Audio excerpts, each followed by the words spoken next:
लक्ष्मी निवास मालिकेच्या येणाऱ्या आजच्या भागामध्ये आपल्याला असं बघायला मिळतं आहे की आता श्रीनिवास आणि लक्ष्मीचा वाढदिवस गाडेपाटलांच्या घरामध्ये अगदी जोरदार सुरू असतो आणि तेवढ्यात तिथे पोलीस आलेले असतात. पोलीस आता सगळ्यांसमोर म्हणतात की श्रीनिवास दळवी, तुम्हाला आता आमच्याकडे अटक वॉरंट आहे. तुम्ही तुमच्या गॅरेज मालकांचा खून केलेला आहे, त्याचे पुरावे आहेत आमच्याकडं, त्याच्यामुळे तुम्हाला अटक करावी लागणार आहे. हे ऐकल्यावर लक्ष्मीला घरातल्या सगळ्यांनाच खूप मोठा धक्का बसत आहे.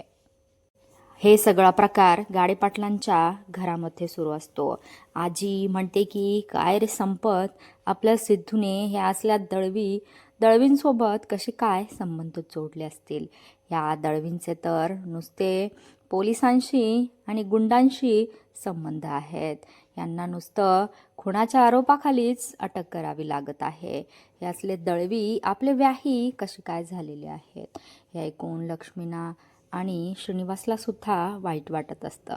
सिद्धू मात्र आता प्रचंड चिडलेला असतो.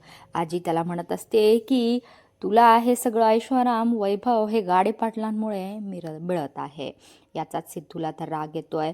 सिद्धू म्हणतो की माझ्यामुळे आणि भावनामुळे जर तुमच्या गाडेपाटलांची इज्जत कमी होत असेल तर आजपासून मी हे गाडेपाटील आडनाव अजिबात लावणार नाही. आणि सिद्धू आणि भावना आता घर सोडण्याचा सुद्धा खतरनाक निर्णय घेतात. सिद्धू म्हणतो की मी आता या घरामध्ये तेव्हाच येईल जेव्हा मानाने माझ्या बायकोला या घरामध्ये घेतलं जाणार आहे.